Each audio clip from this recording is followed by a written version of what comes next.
Assalamualaikum warahmatullahi wabarakatuh. Kami dari kelompok 2 kelas 2C akan membahas tentang chunking dari materi working memory.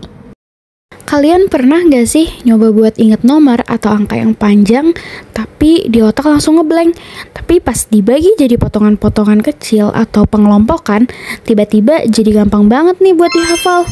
Nah, kalau angka-angka ini dihafal satu persatu, kita akan lebih susah mengingat angka-angka tersebut.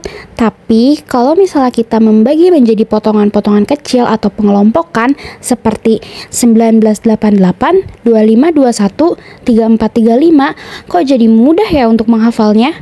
Hal ini terjadi karena otak kita memakai strategi yang bernama chunking. Jadi, apa sih chunking itu?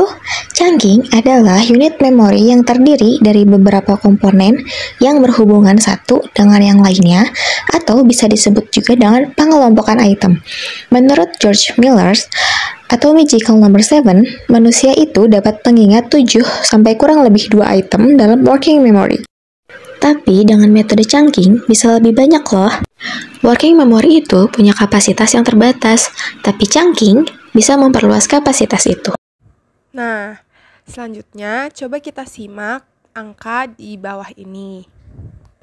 Sekarang coba kalian hafalkan dalam waktu 5 detik.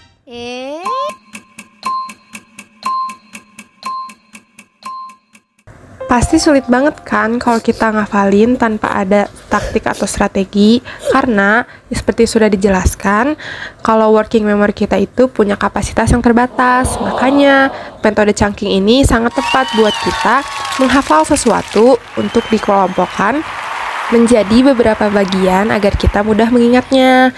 Balik lagi nih ke angka yang tadi. Jadi kalau kita kelompokkan 0836, 2476, 5820.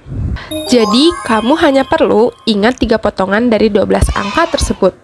Chunking memiliki banyak manfaat. Di antaranya adalah yang pertama, ingatan lebih panjang jika kita menggunakan metode chunking, karena kita akan lebih mudah mengingat suatu informasi. Yang kedua, fokus meningkat, karena menggunakan chunking juga bisa meningkatkan fokus, karena kita membagi beberapa informasi menjadi beberapa bagian dan mengurangi beban kognitif. Yang ketiga, mudah memahami materi, karena menggunakan chunking kita mengingat materi lebih jelas dan terstruktur. Yang terakhir, menaikkan produktivitas, karena saat kita menggunakan chunking kita memecah informasi jadi beberapa bagian, sehingga kita terasa lebih mudah dan tidak mudah capek. Chunking juga tidak hanya digunakan untuk menghafal nomor, tetapi juga bisa pengelompokan yang lain. Contohnya hewan, seperti kita mengelompokkan hewan berdasarkan habitat, seperti kucing, ayam, dan sapi di darat, dan juga ikan, berang-berang, kepiting di air.